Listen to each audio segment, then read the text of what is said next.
Good afternoon, Kristen. I'm happy to welcome each of you to this afternoon's presentation and discussion.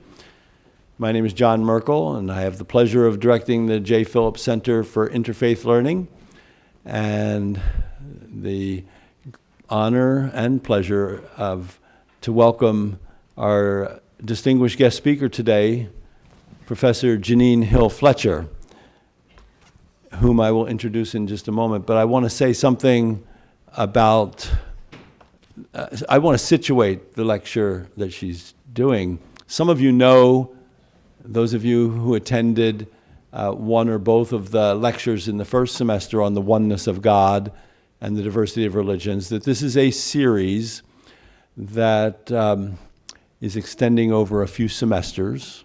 We started it last semester. We're having this lecture now, and then 2 lectures next come in. Actually, 4:15 is probably not perfect time for this because there's a bus that's just arrived from St. Ben's. We should have made it 4:20 or, yeah, sorry. Because I know you just came in on the bus. In any case, 50 years ago, just last year when we started the series, in an essay was published by Abraham Joshua Heschel, one of hundreds of his essays and articles, called "No Religion is an Island." And in that essay, in that article, he states his belief that diversity of religions is the will of God. And he encourages people of different faiths to see other religions as gifts, and to see that people of other religions can grace our lives with wisdom from their traditions. He was deeply committed to his own Jewish tradition, unwavering in that, but also he was convinced that Christianity and Islam and other religions have gifts that they can offer to people in his own tradition and into other traditions. Now, there weren't many people back 50 years ago who were articulating it quite like that diversity of religions is the will of God. What I wanted to do to kind of commemorate the 50th anniversary of that Turning Point article was to ask a number of people from different traditions that do affirm the oneness of God. So the Hindu tradition, which if you were here, you heard a very monotheistic presentation from the great Hindu scholar Anantarambachan, who spoke of the diversity of, or the plethora of gods as all variations on the theme of the one ultimate reality of God. And then we had the Sikh scholar Rahuldeep Singh Gill speaking from his tradition, which is a radically, well, I shouldn't use that word radically because it has different connotations. It's a deeply, is what I should be saying, monotheistic tradition. And of course, Islam is, and Judaism is, and Christianity is. So we were going to have the lecture from an Islamic perspective last month, and I sent out the notice that had to be postponed. So that one is going to be October 3rd next year. And then we'll have the lecture on the oneness of God and the diversity of religions from the Jewish perspective on October 24th, I think it is. I'm doing this from memory. So in any case, I'm so delighted that the people who accepted, to whom I extended the invitation, accepted it, particularly Dr. Hill Fletcher, who comes to us from Fordham. She's made marvelous contributions to the understanding of Christian faith in the context of religious diversity. And one of the things I've loved about her work, which I have assigned to students to great effect, is that she makes the connections, like for example in the first book, she makes connections between theology of religious diversity and other important theologies such as feminist theology. In that book from 2005 titled Monopoly on Salvation, ? And then the subtitle has to do with, a feminist understanding of religious diversity. And she has a subsequent book called Motherhood as Metaphor, Engendering Interreligious Dialogue. And now one that's coming out that I can't wait to read is one titled The Sin of White Supremacy, subtitle Christianity, Racism, and Religious Diversity in America. What Dr. Hill Fletcher does is she shows the connections between different, different facts in culture and in society and different theologies.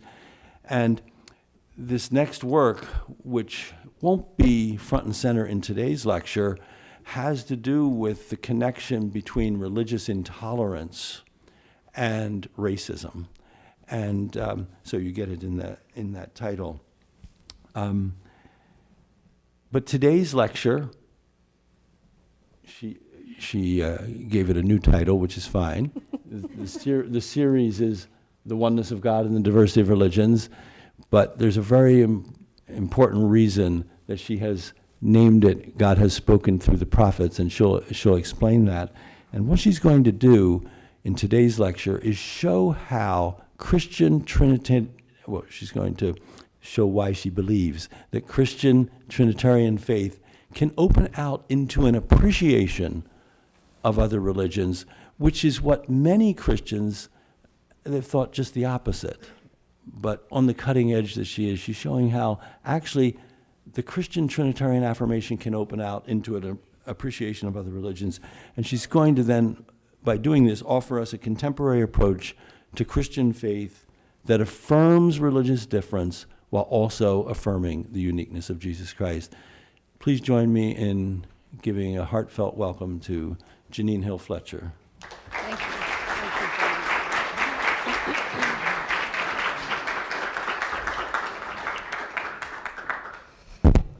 I want to thank Dr. Merkel for offering me this invitation, and I want to thank all of you. And I'm going to do my best to keep within the parameters of what the invitation was, which is to speak for about 35 minutes, so you'll see me watching the clock. So you don't have to. I'll speak for about 35 minutes, and then we'll have a nice allotted time for us to think together about some of the ideas that I present. I'm going to talk a little bit in the beginning about method and how I work as a Christian theologian and some of the sources that Christian theologians use. So there's a bit of Christian theology that's going to be the foundation of what we're talking about. And then I'm going to present as clearly as I can the logic of a Christian Trinitarian faith, and the three elements of a Christian Trinitarian faith and how each of them might open us out to an appreciation of religious diversity, but also those places where a Christian Trinitarian faith sometimes forecloses that appreciation. All right, so that's my roadmap of where I'm going. I have some technology to help me get there, and I'm looking forward to the conversation at the end.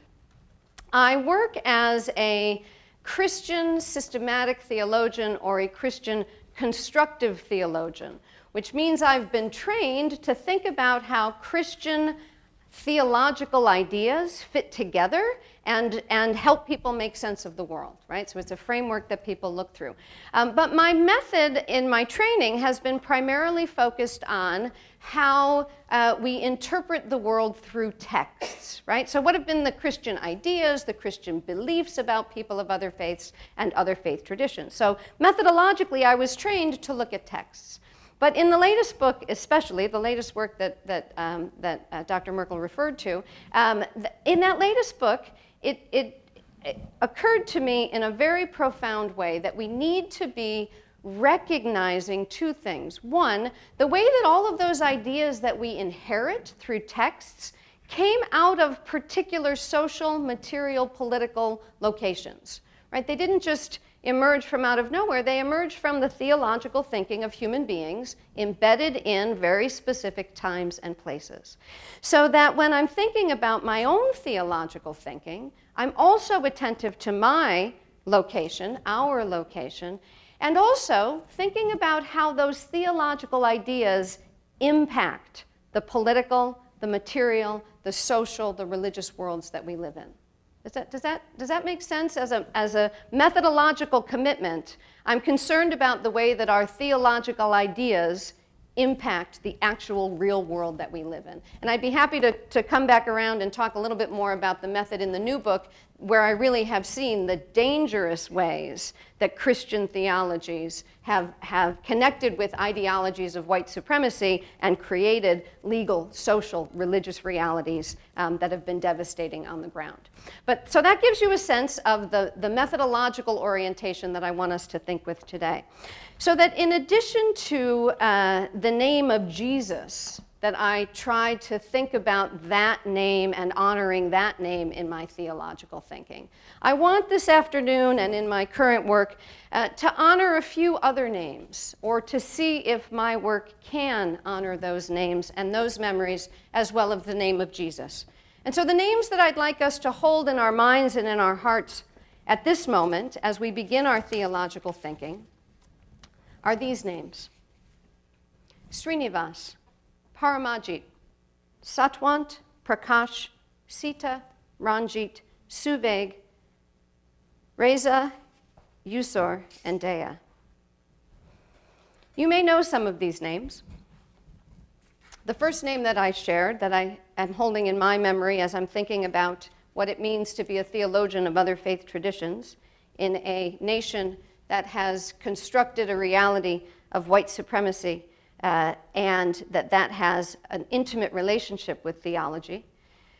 That last month it was Srinivas Kuchiblata, an Indian, an engineer, who earned his master's degree at the University of Texas, who was shot and killed in a Kansas bar by a white man shouting, "Get out of my country." And 2 years ago, in 2015, I was introduced to the names Yusor, Rezan, and Daya.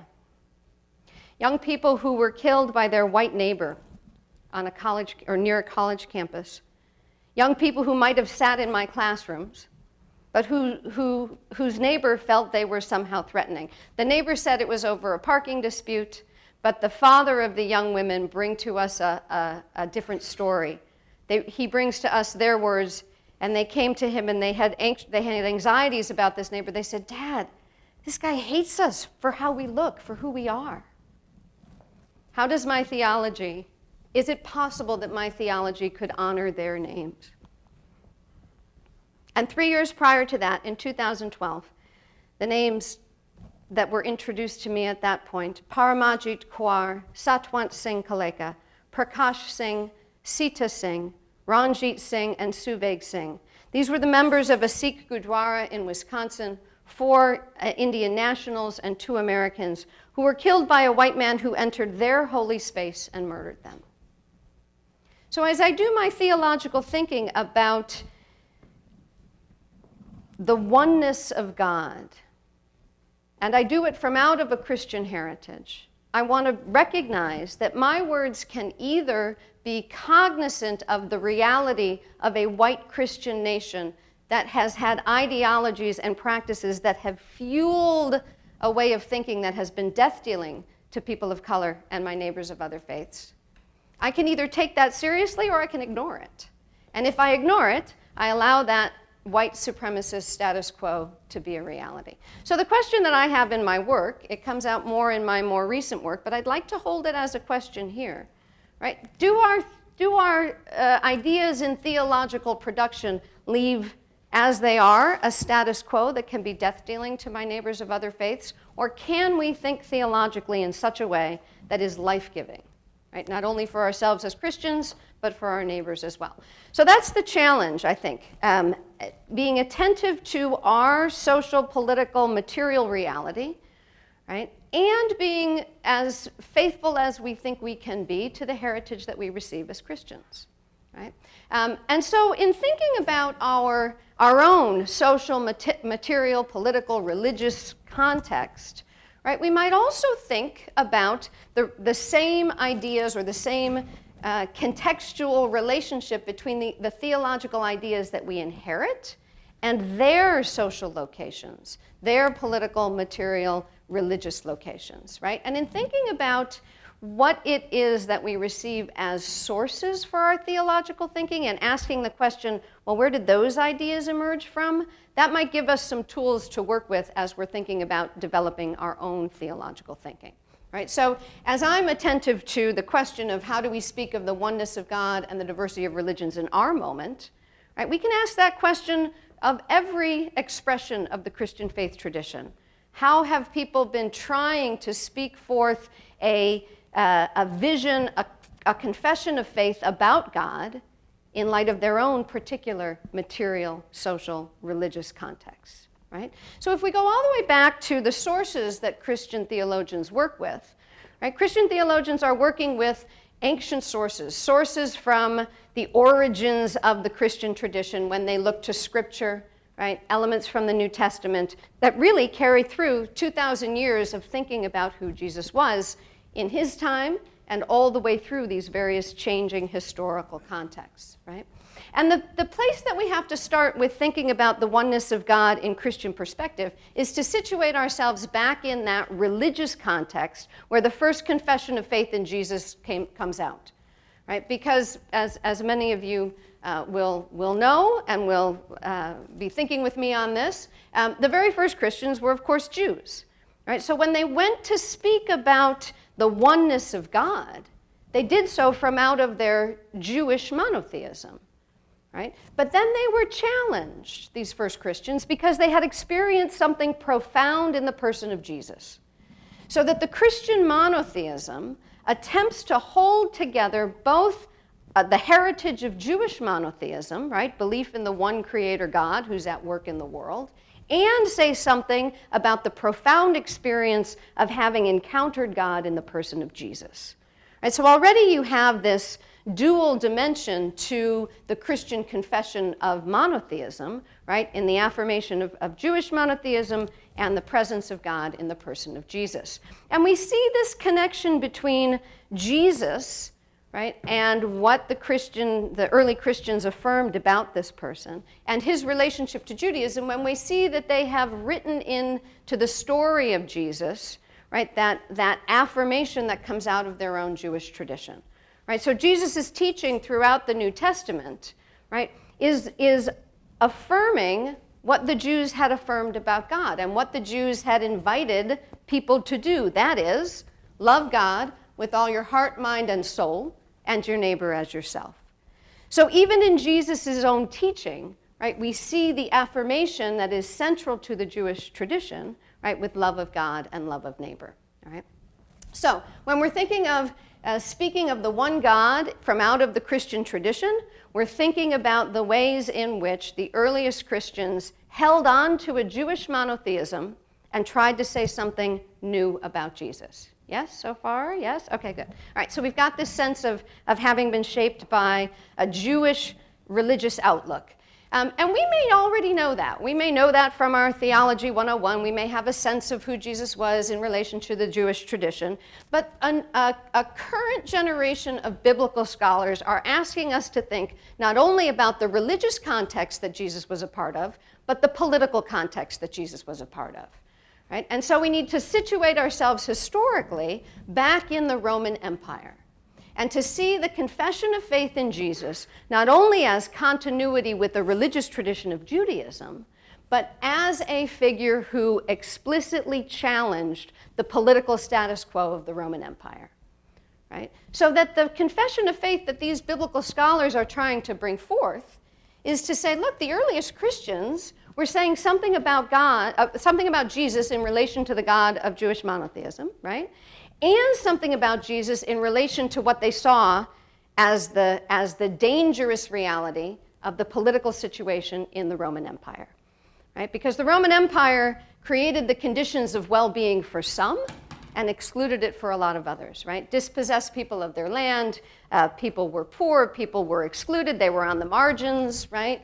When you hear those stories about Jesus and he's reaching out to all these people on the margins, you have to ask the question, well, how did they get there, right? Why are people dispossessed? Why are people poor? Why are people marginalized, right? And these scholars say that we have evidence in the New Testament, right, that this was part of the political and religious status quo that made people marginalized, made them economically marginalized, made them socially marginalized, and that Jesus was someone who challenged that status quo. Right? They say that you can hear this in the writings of Paul in the New Testament. Right? The very earliest confession of faith in Jesus Christ that we have in the New Testament, Paul's writings, right? He confesses Jesus is Lord. And these biblical scholars would say, yes, he confesses Jesus is Lord, but that was over and against the emperor as Lord, which is what everybody else would have been proclaiming. Right? And when Paul uses the term salvation, right, he's using that because everybody else would have expected that it's the Roman Empire, right, that brings salvation, brings peace to the world. Right? And Paul is saying, no, it's not the Roman Empire. It's not the political system. It is something else with the person of Jesus. And the same thing is true of the term that's used for good news. Right? That the expectation would have been, oh, another military victory from the Roman Empire. Right? And Paul is saying, no, we've got something else going on here. Right? So that when we're thinking about speaking of the one God who manifests in Jesus in the ancient world, right, we're thinking about a confession of faith that is both in continuity with the Hebrew Scriptures and the one God of Jewish monotheism, and we're thinking about Jesus as a figure over and against empire. And what Mark Taylor, in his book, The Executed God, summarizes all of this. He says that the confession of faith from the early Christian writings that we see in Paul and that we see through the threads of the Gospels in the New Testament, he summarizes it this way. He says, Jesus' life of radical love and justice could not be extinguished, not even by the powers of state-sanctioned violence in the Roman Empire. Right, so that is that is Mark Lewis Taylor's way of summarizing what this generation of biblical scholars have asked us to see about the context in which the affirmation of faith in Jesus emerges. So what we see in the ancient articulation of faith in Jesus, right, and visioning the oneness of God, is the backdrop of the Jewish tradition and monotheism, the experience of Jesus as a profound manifestation of God over and against the Roman Empire. Right? But then we also see the continuation of what we find in the Hebrew Scriptures, the sense of God's presence at work quite generally in the world. Right? And so we have this sense of what emerges as early as Paul's writings in what he's writing to the Christian communities in the first century. We have this kind of threefold sense of the oneness of God. And we see it in the closing of Paul's letter to the Christian community in Corinth in Greece. He says, the grace of our Lord Jesus Christ, right, the love of God, and the fellowship or the communion of the Holy Spirit be with you. Right, so we already have in the first century this threefold dynamic of God at work in the world, and that becomes really part of the structure of Christian faith that gets handed on. Right, so at this point, what I'm hoping people have a sense of is the emergence of a Trinitarian faith, right, as a way of saying that God is a reality that is a creator reality, right, in continuity with the vision of the Hebrew Bible. Continuity with the vision of the Hebrew Bible, that God who is creator is at work in the world, and Christian confession is that God is at work in a particular way in the person of Jesus. And we need to add, in his context, over and against empire. Right? So we have the patterns, I hope, of the logic of the Trinitarian faith as we might think of it emerging in the ancient world. And then I want to use this statement of the creed that gets put into place in the 4th century, right, and gets handed on to us as the Christian heritage, I want to use the structure of the creed to open up to the possibilities of affirming the diversity of religions or foreclosing the diversity of religions. Yes, so far? Yes, with kind of the logic of why we're here, right? Okay, so we have this Trinitarian affirmation in the 4th century, and each of these clauses we're going to see, right, offers the opportunity for a range of theological thinking and kind of a history of theological interpretation from the earliest centuries to today.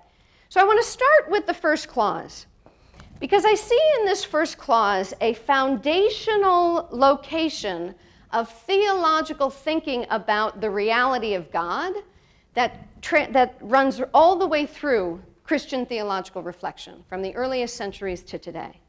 And I want to suggest that embedded in this are two fundamental principles, right, that guide the theological affirmations about God, right, within Christian theological thinking. And those two principles are these: that God is the maker of earth and of all that is seen. Yes, right? That's embedded right in there. And that God, as creator of heaven and all that is unseen, right, is a reality we also have to engage and think about, right? So from the one pole or principle here, that God is the creator of earth and all that is seen, right? We have this sense in the theological tradition of Christian theologians really saying, well, the God who is creator encounters us in the created world. The God who is creator has an intimate relationship to the earth and all that is in it. And this then extends out to that the God of all creation has an intimate relation with all created human beings, right? But that has to be a fundamental orientation to a positive view of people of other faiths. The Christian faith tradition is not that there are many gods creating many different people, right? The Christian faith affirmation is that the one God, right, has created all of created reality. Right, so that the intimate relationship that Christians identify with God, right, is an opportunity for all created human beings to have this relationship with the same reality, the same ultimate mystery who is God, right? So there's a positive possibility of opening up to the diversity of religions through that sense of God as creator of earth and all that is seen. But sometimes the place that Christians hone in on, the God who is seen in Jesus, right, is really the place that forecloses this positive response to other faiths. Right? And so we have to be aware of that and recognize that. But when Christians use that thread of God being, affirming that God is seen in Jesus and only in Jesus, and then foreclose other possibilities, they are also foreclosing the other dimension of these two principles. Right? That is that in this statement of the creed, Christians affirm that God is the creator of earth and all that is seen, but that God remains mystery. God is beyond us. God is something that we cannot comprehend, and it's embedded right in that creed, all that's unseen, all that we don't know. Right? So when we see those dimensions of a Christian faith tradition that say, well, we know, we've seen God, and that's all we need to know, right? Not only are they foreclosing the relationship with other persons, but they're also foreclosing the mystery of God. Okay, so I think that those two dimensions embedded in that first clause of the creed are really important to think about how they open up to the diversity of religions. But of course, right, the creed continues, yes, and Christians do hold Jesus in a very particular and important place in their understanding of God. Right? And so we have to think about the second clause of the creed. We believe in one Lord Jesus Christ. And just as that framing, we believe in one God, has offered the possibility of 2,000 years, or however many years we're talking about when it was first articulated this way, generations of theological thinking about God, right? The affirmation of faith, we believe in one Lord Jesus Christ, generations of theological thinking about what does that mean? What do we affirm? What do we believe?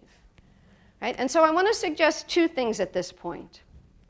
One, and I'm going to connect this with the next slide here, I want to suggest that whatever it is that we believe in the one Lord Jesus Christ always has to be held in relationship to that God who is seen and unseen, right? Never foreclosing that mystery. Always leaving open the commitment that this God is a reality for all of created reality, right? So I want to hold that together. But I also want to suggest that the generations of theological thinking give to us as a heritage the question, what do we believe?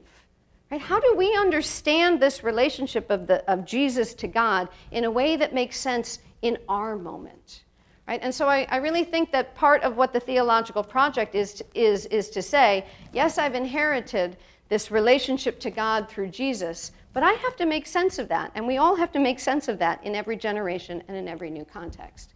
On that first point, right, that sense of affirming a faith in Jesus that doesn't foreclose this understanding of God as mystery, we see that written into the gospel texts themselves. Right, so if we go back to the Gospel of John, I love this opening that begins by saying, no one has ever seen God. Sometimes Christians forget that, right? No one has ever seen God, but Jesus, who is close to God's heart, has made God known to us.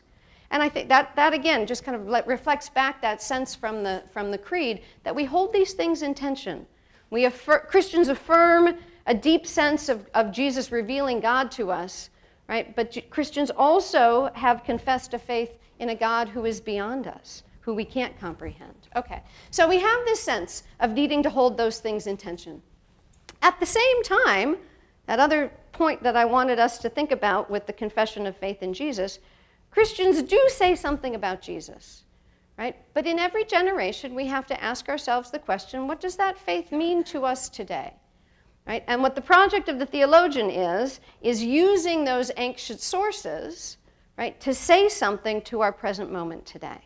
So as I began to think about, as a Christian theologian in our moment, what do I think about a Jesus who might open us out to the diversity of religions? It wasn't hard to find elements in the New Testament that said that this Jesus was about love. Right? We introduced this already. Right? That the fundamental confession of faith was that Jesus was intimately related to this God who had already made God's self known through the Hebrew Scriptures, right? Or reflected in the Hebrew Scriptures, right? And that what Jesus was preaching was a way of bringing people back to the fundamentals of the faith, of the Jewish faith. Love God, love neighbor, right? But then we have to ask, well, what does that love look like? Right? And if you go back to the New Testament, you might see a variety of things, as I did when I went back and read each of the Gospels one after the other. And I started with Mark, the first of the Gospels that we have. I started with Mark, and I was surprised to find, right, a Jesus that wasn't completely unfamiliar to me, but a Jesus who, what does he do in the Gospel of Mark? Maybe you guys know this. What does he do in the Gospel of Mark? 26 verses into it. You'll be surprised if you don't know already. In this way of framing it, he is healing. His primary mode in this gospel is going around healing. That's who he is. Right? So if Christians are affirming Jesus as the manifestation of God, right, their orientation to the world ought to be in that same mode of healing. Right? There's a lot of different, as I've already kind of invited us to think about, there's lots of different interpretations, right, of who Jesus was, who he is, what he means today. Right? And one of the interpretations that I think is so helpful for thinking about what it is that Christians affirm comes from a theologian from Georgetown, Daniel Madigan. And he describes Jesus as God's body language. Right? So if we have this notion of God as beyond us, right, but that Jesus shows God to us, he says, well, that's because Jesus is God's body language. Well, if you go to the Gospel of Mark, God's body language is about healing. Okay, let's hold that in mind. When you turn to the Gospel of Matthew, what I heard new in the Gospel of Matthew as compared to Mark was suddenly Jesus had an awful lot of judgment going on that he didn't have so much in Mark. Right? He was really critical of the ways that people said, oh, yes, we're loving God, we're loving neighbor, right? But then did all kinds of other things. So he's very judgmental. Right? So the love that we confess, or the love that we find in Jesus as we confess, as Christians confess, that that is God's body language, includes an element of judgment on the ways that we fail in our project of loving God and loving neighbor. Two more Gospels have other threads that you see prominent in them, and it was biblical scholars that helped me to see that Luke's contribution in a distinctive way has to do with the call to enemy love. Right? So God's body language now is healing, it is judgment on our failures, and it includes also enemy love. When I turn to the Gospel of John, which has a different genre to it, you really see the sense of fostering love in intimacy. Right? So when I'm thinking about how we open up to the diversity of religions, how a Christian faith in Jesus opens up to the diversity of religions, I think it's helpful to think about Jesus as God's body language of love, and then ask the question, what would it look like to encounter and engage people of other faiths in that mode? In the mode of healing, right? In the mode of reaching beyond what we think of as the limits of our love, as fostering intimacy, and also including the judgments and the failures on all of our failures to love. Okay, so we've got this, we're working our way, we're working our way through the Creed. And I've got two more points that I want to raise before we open up to theological conversation among us. You have my points so far, yes? Follow me? Okay. Write down any questions that weren't clear and then we can circle back around to. Okay, so you've got my proposal that I don't think is a particularly new proposal, right? The Christians confess a faith in Jesus as the body language of a God who is mystery, but a God who created and loves the world. Yes? Okay. At this point, we might say, well, that's nice. Well, isn't that nice, right? Isn't that nice? What a great guy, Jesus, right? Let's go around loving people, right? But this is where knowing the political context is really important, right? Because that love that Jesus proposed, the kind of enemy love, the kind of healing love, right, was a love that was critical of the status quo. It was love that was critical of the way that the political situation was set up. Right? It was love that was critical of the religious elites who affiliated themselves with an unjust political reality. And we know this, that it was a challenge because of the way that we believe Jesus died. Right? What we get handed on to us in the faith, right, is that Jesus didn't die just any old death. He didn't go off loving into the sunset, right, in old age out into the forest and dying there. He was put to death by crucifixion. Who put in the ancient world, who had the power to put people to death by crucifixion? The power structure, the Roman Empire.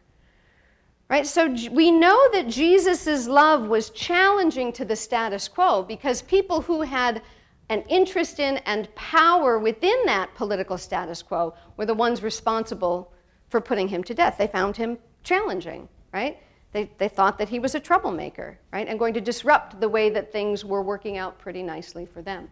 Right? And so we need to think about Jesus' role not only as a good guy out there loving, which I think is a nice thing to orient oneself by, right, but also to think about how love needs to be challenging, that thread of judgment, right, that thread that says the status quo that's comfortable, right, is dehumanizing to people, is making the conditions such, right, that people are dispossessed, people are poor, people are marginalized, right? And so we begin to see Jesus' body language of love, right, in the mode of the prophet, right? And it's Abraham Joshua Heschel who helps to give some characteristics of what a prophet does and helps us situate Jesus as a prophet, right?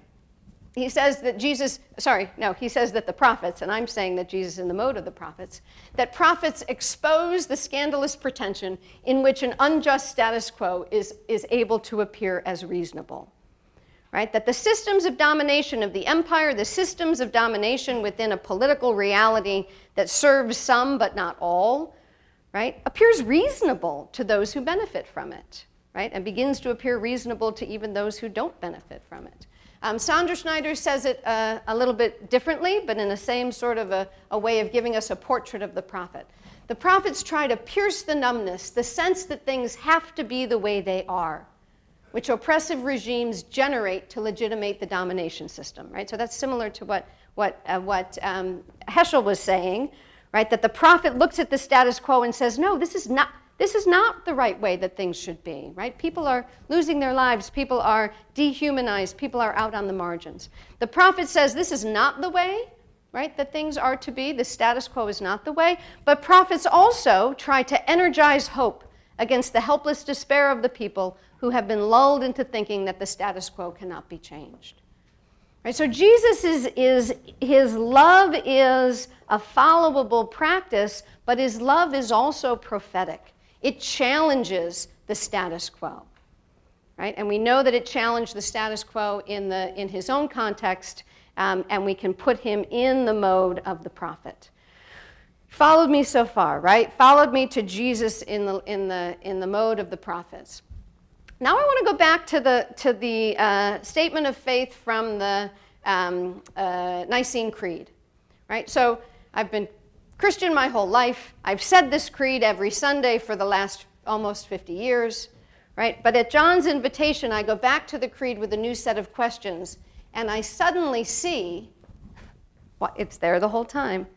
Christians believe that God has spoken not only in the created world, not only in the person of Jesus Christ, but Christians week after week say, we believe in the Holy Spirit, the Lord, the giver of life, who has spoken through the prophets.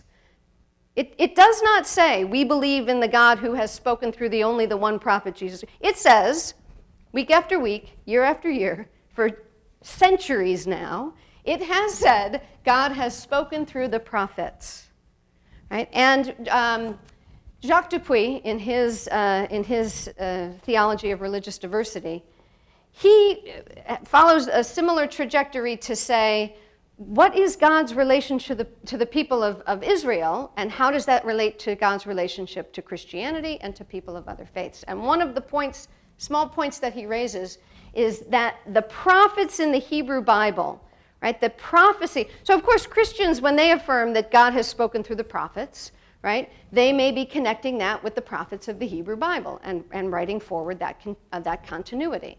Right? But what Dupuy draws attention to is that within the Hebrew Bible, within those scriptures, prophecy is not just the domain of the prophets that are identified within Israel. Right? So he says that the prophetic charism is not the exclusive privilege of Israel. Right? So now we have the prophetic charism is not just the exclusive privilege of Christianity. It's not just the exclusive privilege of Israel. Right? But God has spoken through the prophets. Right? And to me, returning to this creed with the questions of our moment and the questions of religious diversity, right? To me, that opens us up in a different way to the prophecy we might hear outside of Christian sources and outside of the Hebrew Bible. So there's two trajectories I want to close with. We might turn to the texts of other faith traditions, and we might ask ourselves the question of whether there is a prophetic dimension to those texts as well. Right? And so we might be invited to return to the message that was brought by the Prophet Muhammad and written in the Quran. Right? And when I did a very brief return to some elements of that text, I was kind of struck by the fact that it comes back again and again and again to this reminder, right? If people are doing good, you don't have to be reminded, right? The prophet doesn't say, oh, keep doing what you're doing. The prophet says, look, this is what we're supposed to be doing, right? So we can see in the text of the Quran, right, the Prophet Muhammad calling people back to be doers of good. Right? That the status quo of not doing good is not what we're called to do, right? So the return to the straight path, right? The remaining on a right course, right? Could we envision and explore the Quran, as Christians, explore the Quran as providing a prophetic message? And when we're thinking about the doing of good, right? I said, well, what does that mean, the doing of good? Well, the Quran has lots to say, and we might look at a variety of places, right? But this one struck me. worship God and associate nothing with him, and to parents do good, and to relatives, orphans, the needy, the near neighbor, the neighbor farther away, the companion at your side, the traveler. God does not like those who are self-deluding and boastful. Right? So what I see in the Christian New Testament of these expanding horizons for our love, it seems to me that the prophet in the Prophet Muhammad through the Quran is allowing God to call people back, right, to that love that we need to keep extending. Right? Not because we're doing a good job at it, but because we need to be continually reminded of that. Right? We might find a similar sort of invitation or invocation or requirement of love in other scriptures as well. And so this just from the message of the Buddha in the Sutra on Loving Kindness. Just as a mother at the risk of life loves and protects her child, her only child, so one should cultivate this boundless love to all that live in the whole universe. Right? So we might be invited to take some time and explore, right? Are there elements in other religious texts that we would say, yeah, that kind of aligns with what we understand as prophecy, right? And we might be willing to hear God speaking through the prophetic texts of other traditions. But we also might go in a more embodied direction, right? We might go to those human beings that we would say, yeah, those people were prophets, right? And we might be invited to think with Sarojini Naidu, who was a women's rights activist in India, alongside Gandhi, and their willingness to place their lives on the line in calling for a more just political order, right, under the unjust order of their colonial government. Right? Or we might be invited to think with the Reverend Dr. Martin Luther King and the folks who joined him from out of their faith commitments, including Abraham Joshua Heschel, and we might want to say that was a prophetic moment, right, of calling us back to love of God and love of neighbor against an unjust social, political status quo, right? So we might see in these figures and others the embodiment of the prophets and say that can't be other than what we confess as God working in the world. We might be drawn to the Buddhist monks willing to put their bodies over and against a military regime that they see as unjust, or we might be compelled by the prophets in the Buddhist tradition who are calling all of us to change our ways in relation to the earth, right? And calling us in judgment on the ways that we are damaging the earth and need to commit ourselves to transforming ourselves in light of climate change, right?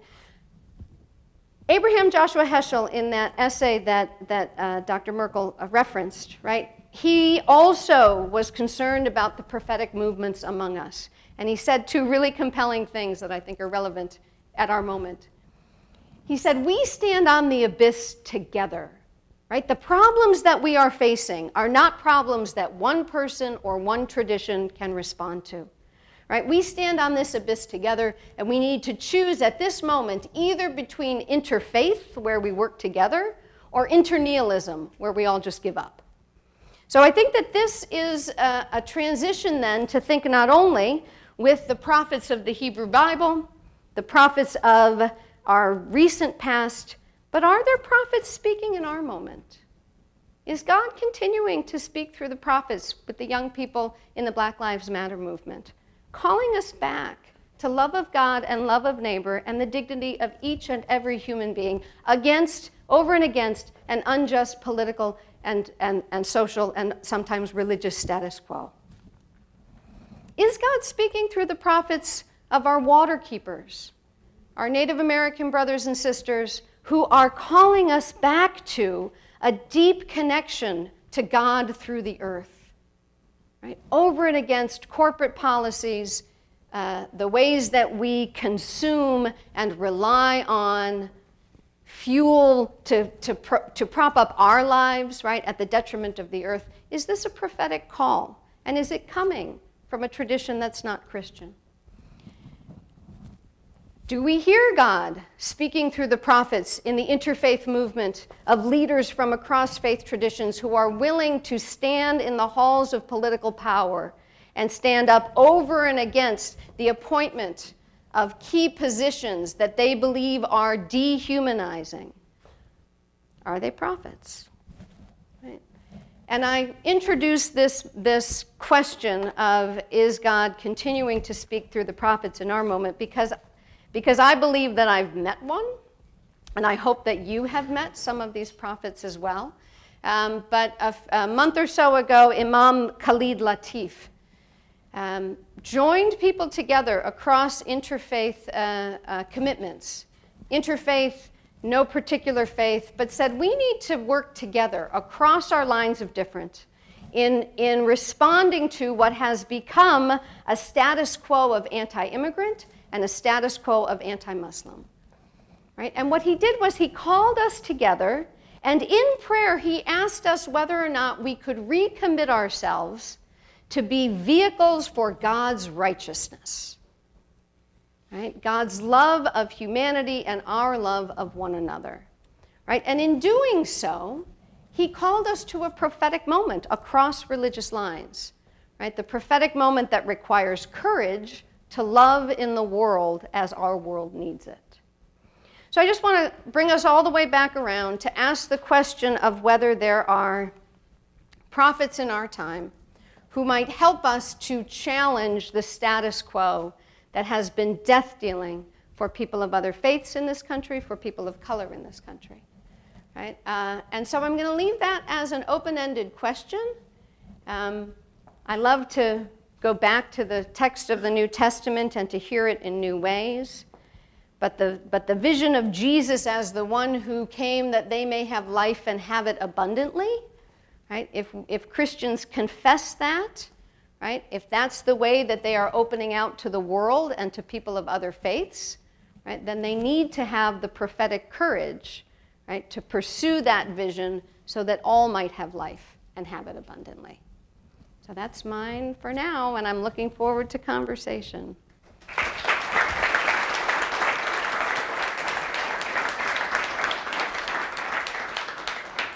So we have 2 microphones and 15 or 20 minutes for you to engage Professor Fletcher in dialogue. Or that we could all engage together Engage each other. in dialogue. So there's a microphone here and there's one there. So if you have a question or a challenge, whatever, come forth. Please.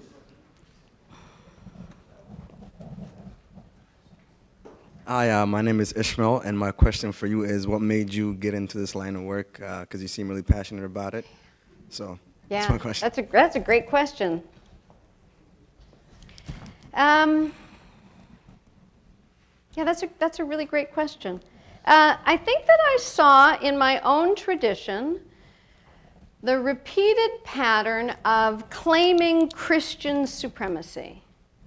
Right? The sense that, oh, we've got the answer, oh, Christianity is the right way. And increasingly, as I got to know people of other faiths, right? So that worked out fine for me when I was in a Catholic, in a Catholic place where I really didn't know anybody of other faiths. I didn't really have to challenge that. But as I got to know people of other faiths, I thought, well, is that necessary? Right? If I commit myself to a relationship to God through the person of Jesus, does that require that God doesn't relate to other people, or that somehow my relationship to God through Jesus is better than other people? It just didn't seem to, there was a cognitive dissonance, right, between what I had inherited and my experience. Right? And so I just began to think, that's really what pushed me. Then I went and I said, well, does it have to be that way? And spent a whole lot of time studying theological texts where I thought, well, there's an opening. Right? It doesn't have to be that way. So you're right, I'm a little bit passionate about it because I think that Christians inherit a tradition that sometimes they think is the only way of understanding that tradition. And then they have an experience in the world and they say, well, that doesn't fit with my Christian tradition, so I've got to choose. Right? This was my experience as a feminist theologian as well. And so the passion that you're sensing is this sense that we can be Christian in the world and be committed to a unique reality in the person of Jesus, but that doesn't have to foreclose the gifts that we find in other faith traditions. So, thanks. I'll have to think a little bit more about that. I'm sure there's other dimensions, but for now. Hello, my name is Juan Perez, and I was wondering about your idea on salvation, because you brought about the idea of the prophets, and how we have like different prophets in different cultures and religions. But I was kind of confused as to what we should follow through as our salvation. Yeah, that's a terrific. Can I start? You got me started already. That was my original question from out of the question that was raised earlier. What I inherited was no salvation outside the church. Right? That's what I inherited. And then I got to know people of other faiths, and I thought, well, that doesn't seem quite right. So my study actually was precisely that. Right? My study was precisely that. So I'm going to answer to you in the theological traditions that I've seen answering that question. Right? So if no salvation outside the church doesn't seem quite right, right? I could see that there was a movement in the middle part of the 20th century in my own tradition that said, well, it's okay, right? Because the salvation that Jesus brings, everyone can be part of. That's called an inclusivist position. So some of you may be familiar with that, right? So not the exclusivist position that says only Christians or only Catholics, but the inclusive position that says the salvation that Jesus brings is available for everyone, right? Well, then theologians split off from there to say, well, that doesn't really seem quite to honor the distinctiveness of other traditions either, right? And so they kind of split off from there. And there were two very specific, strong possibilities that I had inherited that were called pluralism, right? We have all different roads to the same salvation. And another that was called particularism that said, well, the Buddhists, they arrive in a place that's different from what the Christians arrive in, right? And they're all kind of going to these places. And I thought, well, that doesn't help me either, because I love my Buddhist and my Muslim friends, and I don't want to be, right, set off just, from eternally from this. So the question I hold in the mystery of God, that's where I hold it, to be perfectly honest. I hold it in the mystery of God, right? I hold it by saying that there are elements of my tradition that I cannot fundamentally figure out in the smoothest of ways, but I can hold that in the fact that God is beyond my understanding, right? So there's two other dimensions that I follow. One is the notion of a liberationist approach to salvation, which asks us to think about salvation not as something we're waiting for beyond this world, right? But as something that is what's called an integral salvation, something that transforms this world, right? And the place that I go in the New Testament that kind of fills that, or that is a touchstone for me with that, is if you remember the story of the Good Samaritan. Yes, you remember this? Maybe you remember. I'll tell you the story. There's a famous story of the Good Samaritan, and it comes after Jesus is having a debate with a lawyer, and the lawyer says, "How do I achieve eternal life?" And the response that Jesus gives isn't about what happens after this earth. It's about the transformation, right, of loving neighbor in this moment, right? And the story of the Good Samaritan is about somebody who cares for the broken among us. Last point, because I suddenly see you making me nervous over there. Making me nervous. I don't know what I said. Last point. I've been dealing with this theological question for 20 years, so it's an important question to me. When I was praying with Imam Latif, right, a Muslim imam speaking from out of his faith tradition, the prayer that he invited us into, he said, we may only be together in this moment. May our hearts be joined in this moment, and may they be rejoined in the hereafter.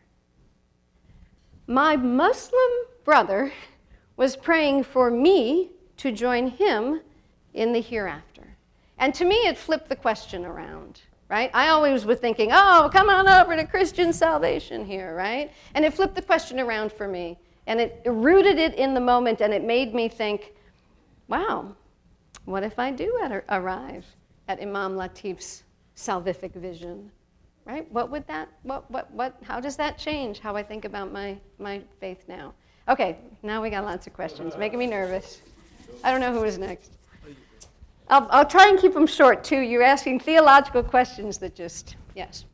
Yeah, you might have already touched on this, but in my theology class, we read your Monopoly on Salvation. Oh, that's so nice. Who did that?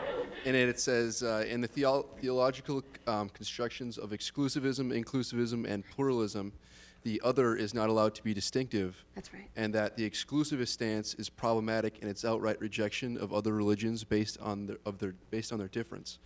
My question is, assuming that this is not a problem for exclusivists, who is this problematic for, that an exclusivist rejects other religions because of their difference? Say that again. Say that the exclusivist rejects others. An exclusivist rejects other religions because of their difference. Who is this a problem for? Does that make sense? I'm not seeing the question. I'm seeing the logic, because I wrote that. My question is, my question is, who is this problematic for, that an exclusivist reject other religions because of their difference? Okay, so I think I understand your question. Let me try, and then you can clarify. The exclusivist position says people of other faith traditions are excluded from salvation, right? Fundamentally because they are different from Christians. And I think that you're asking, why is that a problem? Okay, I'm asking, okay, that's a good question. Because for the better part of the Christian tradition, that wasn't a problem, right? And why it's a problem for many Christians today is because prior to our generation, or maybe a generation before, the other was somewhere out there, right? The other was, well, that's too bad that those folks in some other part of the world aren't going to heaven, and isn't that nice that I am, right? But now that we live in a globalized world where we know people of other faiths, right? As soon as theologians started really knowing people of other faiths, it became a theological problem, right? I love my Buddhist brother-in-law, right? The exclusivist says because he is a Buddhist, he's not going to heaven. Well, that's a problem for me because of this relationship that I have with my Buddhist brother-in-law, right? So it becomes a problem once people get to know people of other faiths, once theologians get to know people of other faiths, because they establish a deep sense of love in relationship to that person and want to honor their distinctiveness, right? And want to honor that my Buddhist brother-in-law is good in his Buddhistness and doesn't need to be Christian in order to be saved. Is that fair? Yeah. Okay. Thank you. All right, hi. Hi. So my question is kind of related to something you've already brought up, which is kind of the coin flipped. In our theology class, we've talked about the fact that in a good amount of years, not very soon, but very soon, that Islam will be like the top religion compared to Christianity, where we have the historical context of Christianity being like the religion. So with what you've talked about, where do you see, if you implement the factor of the changing times, how do you see the Christians' burden? I'm thinking about a book I've read, White Man's Burden. I'm thinking about Words of Silence. I'm mixing them up, but like the Christian's responsibility with everything going on with the times changing. Okay, that's a great question. I think that Christians need to get to know. I think that Christians need to get to know all kinds of people of other faith traditions, because I think that expands our imaginings about the mystery of God. But I think that Christians especially have to get to know the Islamic faith tradition and people of the Muslim faith. And I think that is so. Part of why I'm pausing is because I think that even if Christians are the dominant percentage, I think they still should be getting to know people of other faiths, right? So I don't want to say, oh, we got to be careful, right? Now all of a sudden we got to get to know Islam because we're we're not the strongest anymore. Like that's Kind of not like my. exclusivist. Say that again? Wouldn't you say that's exclusivist then, the way you're talking? Yeah, the way I'm the way not- you're saying the example, like, oh, we got to get ready for him. We got to, prep So, up. so one Yeah. one possible response, I'm sure that some Christians are imagining, is they have to expand their efforts of conversion, and that is not my position, right? That's an exclusivist position. What I think Christians need to do is to ask themselves the question of how do we read the signs of the times, right? And is God speaking through the expansion of Islam, right? The Muslims that I know, the expansion of Islam is because Islam is a beautiful tradition that gives them life and brings them close to God and each other and orients them on an ethical path that brings life to others as well.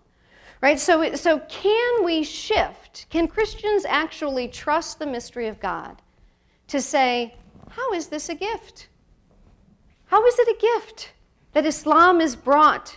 Not that I have to give up my Christianity, right? The tradition of my Muslim friends and scholars really remind us that the tradition of the Prophet, right, was that even in a Muslim-dominated country, those people of other faiths should have the right to practice their faith tradition, right? So not out of fear, but out of a sense of, if I believe that God works in the world, and if I believe that God works through the tradition of Islam, I want to get to know Islam because I want to get to know God, a new dimension of God, something about God that I don't know, right? So that's a pretty positive spin, but I think that's what Christians need to do. Thanks for the question. Great question. We'll be going all night with these kinds of questions. Hi there. Good evening. My name is Jack Barsotti, and I guess my question is, so you talked a lot about how the prophets, like, sort of the duty, especially Jesus Christ, was to kind of challenge, like, the power structure at that time. Yeah. And so I guess what's unique about both Jesus Christ and the time that he entered into human history? Or could it really have been at any time to just challenge a power structure? Wow. You guys are good. You're doing good work here. These are great questions.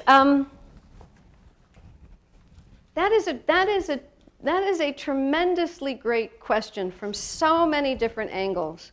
And the angle that I'm going to answer it from may not be the one that you want, but I'm going to answer it from this one. I suspect that God speaks through the prophets all the time. And the question of the uniqueness of Jesus might have to do with his reception, right? Why was he so compelling that people followed him? Right? There are scholars that I admire very much who say, you know what, Jesus' life really wasn't that, it just wasn't all that, right? It wasn't, from a historical perspective, we have very little. Right, we in our university, it's not a very big university, it's not a very big museum but we have a bust that was created of the emperor at Jesus' time, right? And those busts are all over the place, but there's no bust of Jesus that was created at that time. He had no power, right? He was not somebody who was in the political establishment that would have been written about at the time. Right? So why did he engender so much enthusiasm that people were willing to follow this, right? So that's the uniqueness question I've just shifted, right? To say maybe it wasn't so unique that it was Jesus, but that people recognized the possibilities of following him, right? What was unique about the Roman Empire? I don't know that it's that much different from lots of other empires. I don't know that it's that much different from the way that power structures often are created to privilege some and dispossess others. So I don't have other than the question of how unique and amazing it was that this prophet created the effect that he did, I'm not sure how to answer your question, but I'll be thinking about it. Hello, my name's Keandro. I have a question about the context of God's love. Usually when we talk about God's love, we see things in a positive light. I was wondering if it can be perceived in a negative light, because in the past, people have done things in the name of God. And, one second. Yeah, do you think that our own will interferes with the will of the divine? And how can we distinguish that for ourselves? Last night, my scholarly colleagues were in the audience, and I told them, throw me some softballs so I can really, I'm like, oh, how am I doing this? Okay, so that was not a softball. God's love. I believe that, yes, we get in the way of God's love all the time, right? Because if I'm thinking about what I imagine when I use the term God for me points to the source of all existence. Right? The term God points to the source of all existence. Well, if the source of all existence is the source of all existence, then that source desires the thriving of all existence. Well, what compromises that thriving again and again and again in human history is human choices, right? So I think there's no doubt. There's absolutely no doubt about it that human beings get in the way of this flourishing that Christians have identified as God's love all the time. The historical piece that you introduced there, I'm not sure where you were situating it, but I think that we have to take responsibility for that. I think Christians have to take responsibility for all the damage we've done around the globe in our own context. And in the context of the United States, the study that I've just recently done is asking white Christian theologians to take responsibility for the death dealing they've done in the name of white Christian supremacy. Right, so historically speaking, absolutely, no doubt, Christians have used ideas about God's love in a way that has not promoted human flourishing. But I think that you had another question in there. So far I've said yes and yes. How can we distinguish God's love from our own? That's a great question. That's a really, really great question. It's a similar question to how can we distinguish true and false prophets? Right? And I think that we have to have a foundational grounding, and the foundational grounding for me is love and human flourishing. Right? And then we have to think together, well, what does love and human flourishing look like? Right? And we may get to the edge where we say, well, I don't know, which way are we going with love and human flourishing here? Does this count? Does that count? But even before we get out to those far examples or those far cases, we can look at love and human flourishing and we can say, what do human beings need to flourish?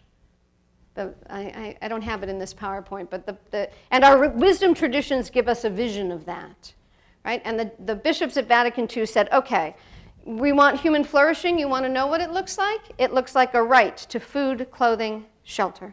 It looks like a right to education, a right to employment, a right to respect, a right to privacy. And I want to say, okay, those are basic things here.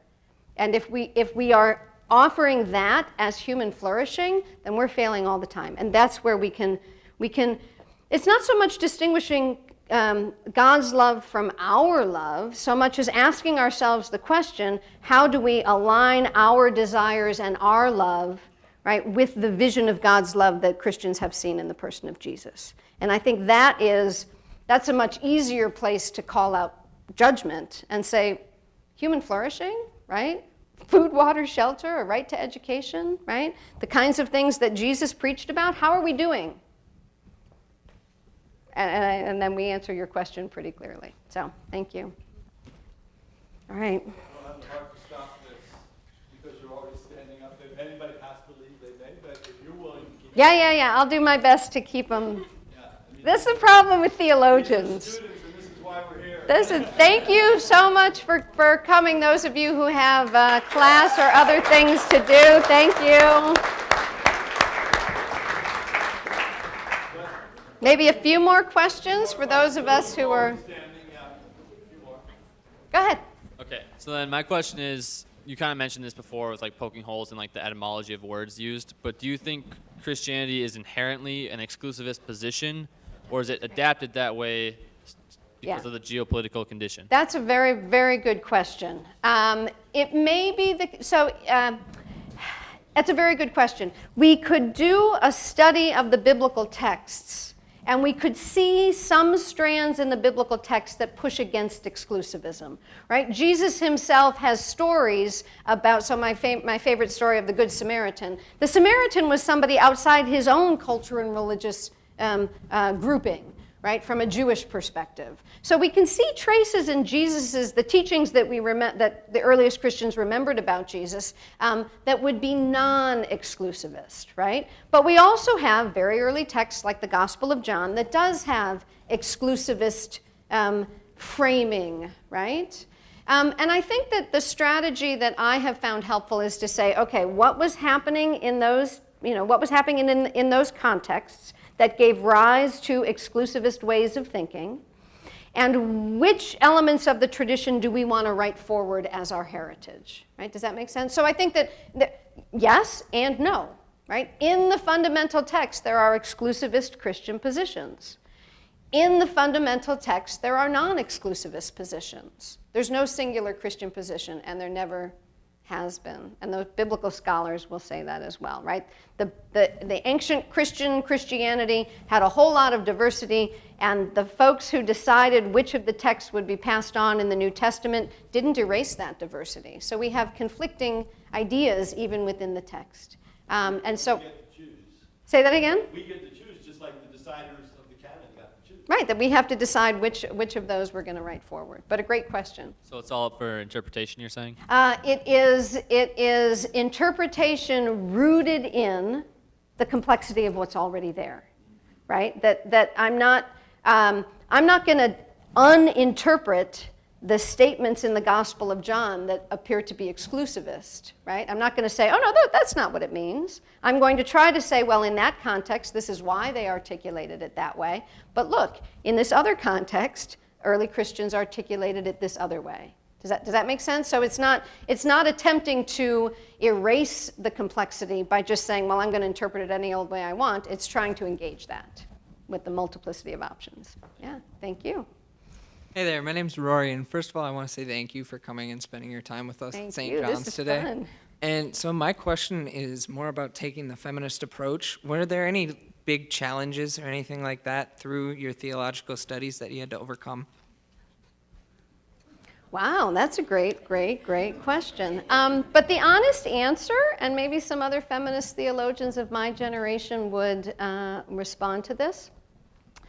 The honest answer is twofold. One is there was a generation of feminist theologians before me, right? And so the generation of feminist theologians before me did an awful lot of work and probably had to overcome a lot more things, like being the first woman, to get a doctorate in theology. Well, that path was already laid.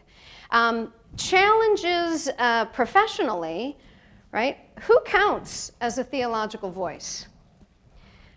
Karl Rahner, Thomas Aquinas, Bernard Lonergan, right? And then I can list about 50 or 60 or 100 or 200 other men, right? And then I would say, but these insights of these women, and they would say, oh, well, yeah, you can throw them in at the end. It's like, well, no, but, right? So the structural exclusion of women.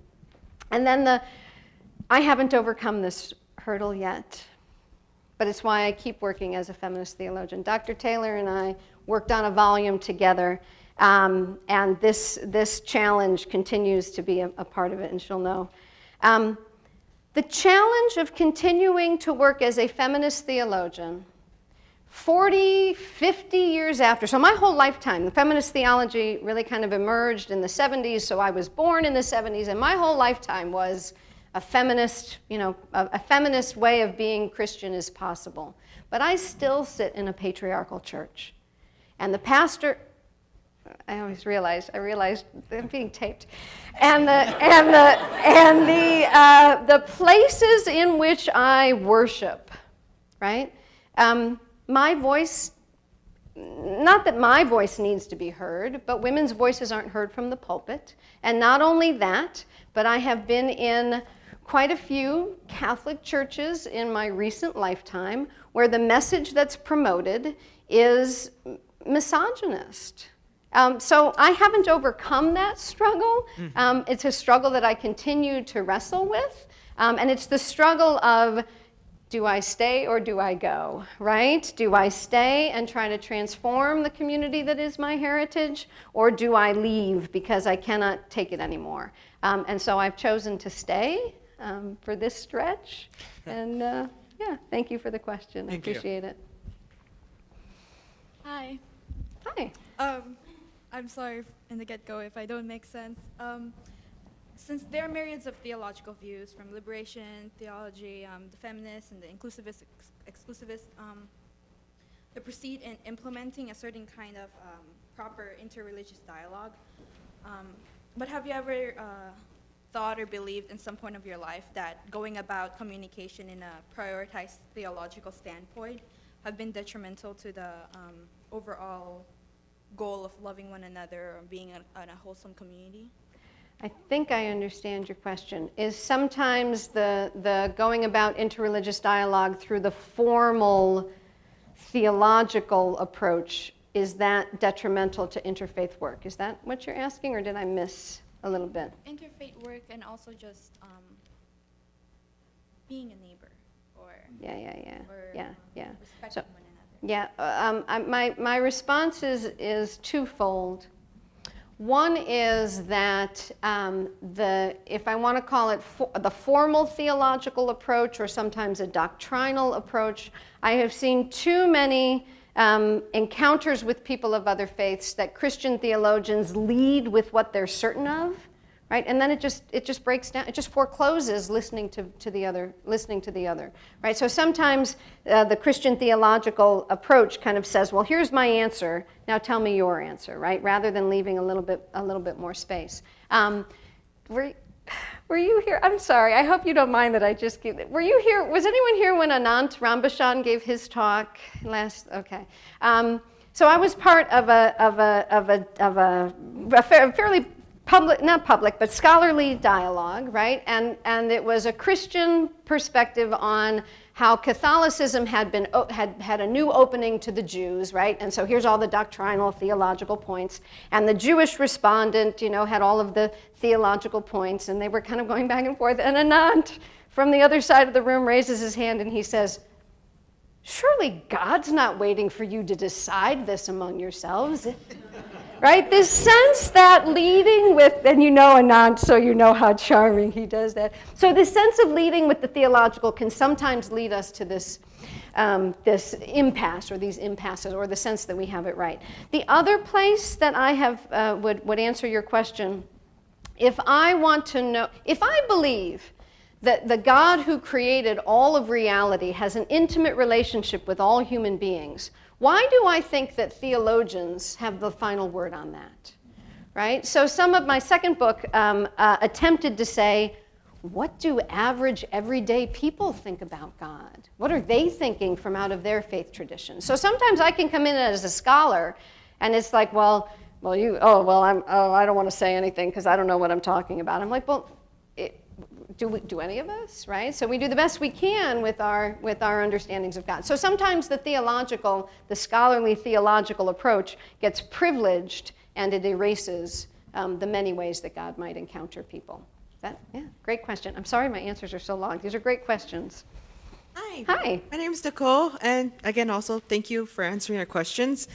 My question is, how do you think by actually being in a community rather than just engage, like dialoguing about different faiths or even in our own faith, is the only way to really understand each other? Because I'm seeing this not only as a kind of like interfaith dialogue, but also within our own, and coming from my own experience being as an African-American Catholic and trying to be in this community where it's mostly, it's not a diverse in the church. So, so how do you think we should engage in dialogue with it? Is it just dialogue, or actually going to different communities and trying to understand it? That's a great question. I want to answer it in three ways. One is that we do have a strategy of learning about other faith traditions just by learning information. So accessing texts, learning the history, having some sense. I think that still is valuable. But I do think we learn something else by being in relationship, right? So that sense of both and, right? Being in relationship and learning about the faith tradition. I think both of those are really important. The third component that I want to put in that mix, though, is that we have to do work, and you situated this in the context of a predominantly white Catholic institution, right? And how do we dialogue, right, where we learn from each other? I think one of the things that we can't do too soon is dialogue without owning our own history. It's not an accident that the Catholic Church is predominantly white. It's not an accident. It didn't just happen. Right? There are reasons why the demographic turns out the way it does, and we need to own that. We need to say this damaged who we are as human beings and as Catholics, and we can come to that. We can come to the dialogue, but not like, oh, let's just move on from here, right? Let's just all get. And I think the same is true in our relationships with people of other faiths, right? That we need to dialogue, right? But we also need to own the history of Christian supremacy that has damaged those relationships. I don't know if that answered your question, but thank you. You guys could go on all.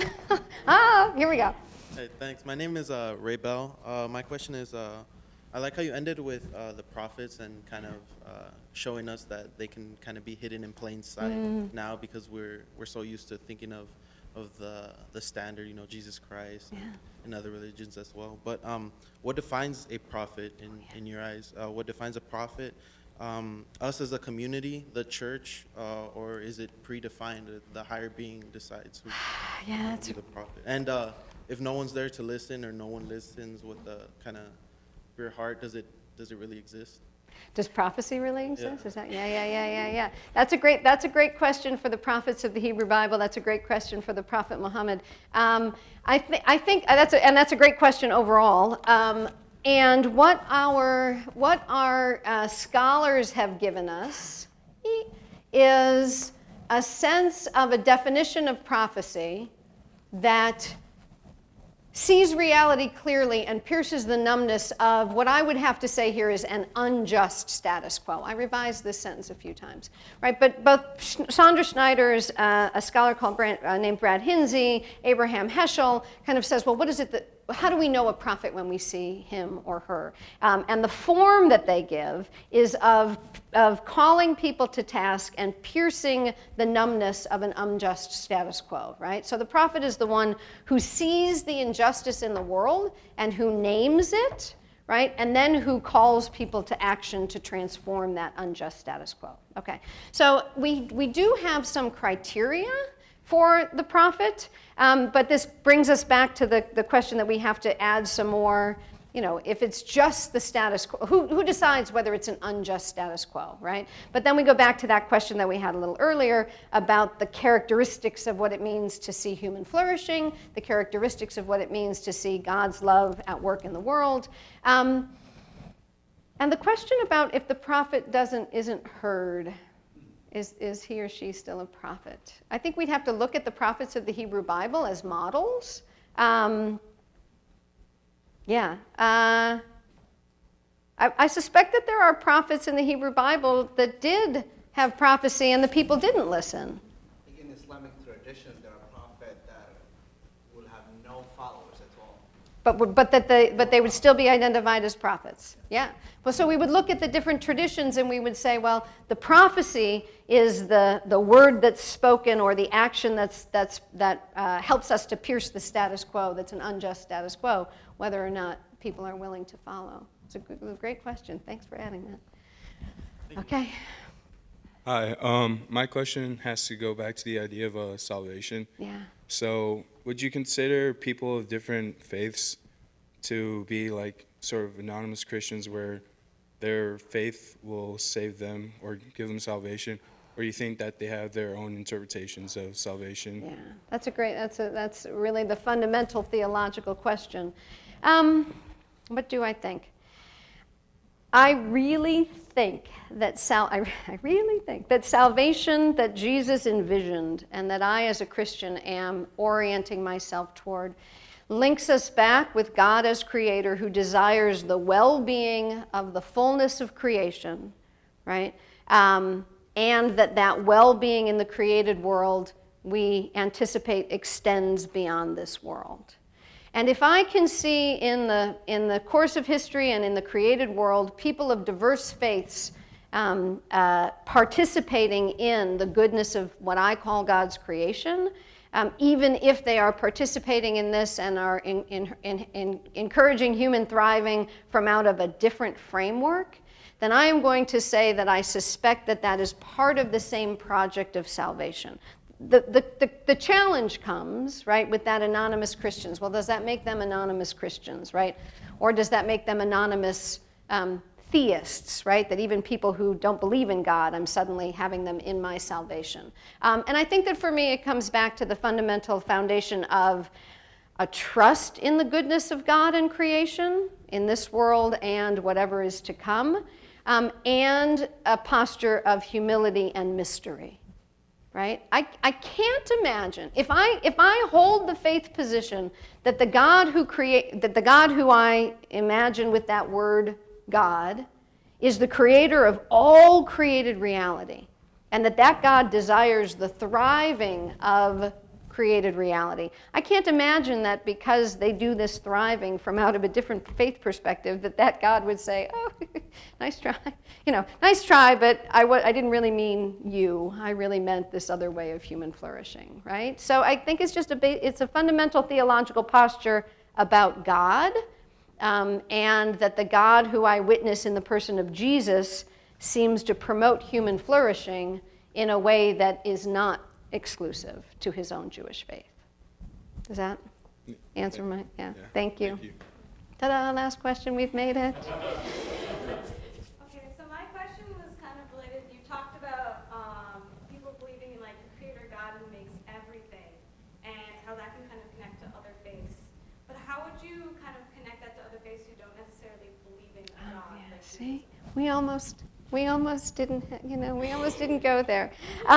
I think that's really the fundamental, they're all fundamental, all of these things. You guys are getting right to the heart of the theological problems here. I think especially Buddhist Christian, my encounter with Buddhism has been precisely that. And I authentically mean that as a theologian, that invites me to go back to my experience and my reflections on God and allow them to be destabilized, right? Allow them, so it's the same answer that I was trying to formulate in terms of salvation. God is mystery. Thank you, this is a great ending. God is mystery. And all of these folks who are scholars who are thinking about the oneness of God and the mystery of God, the fundamental posture is that there is a reality of God as creator of the world, if that's the term that I'm using to point to the source of all creation, that is far beyond my understanding, right? And so while I may experience the reality of the created world and anticipate that it is a God who created that world and is in relation to us in a particular way, and I see that relationship through Jesus, how could I foreclose that created, that source that is the origin of all? How could I foreclose that I might not really understand everything about that reality, right? So there are theologians who will say that this mysterious reality encounters people in theistic and non-theistic, personal and non-personal ways. And I think that my first and last theological moment is mystery, right? That I'm willing to trust that there are things that I simply don't know about the world and about God, and that the Buddhist encounter helps me to be reminded of that. That's a beautiful place to end after all of this. Was the defense of your doctoral dissertation more of a workout than this? So much easier. Yeah. It was like, okay, yeah, that's on page 43. Are these This was like, what? Are these students not every bit as challenging as your professors at Harvard? Absolutely. Woo-hoo! So thank you. And you were marvelous, and you can tell, I mean, the people who left probably just had other commitments, because I don't think anybody wanted to leave. So thank you so much for being so stimulating here. Thanks, John. That was good. Yeah. All right. Thank you.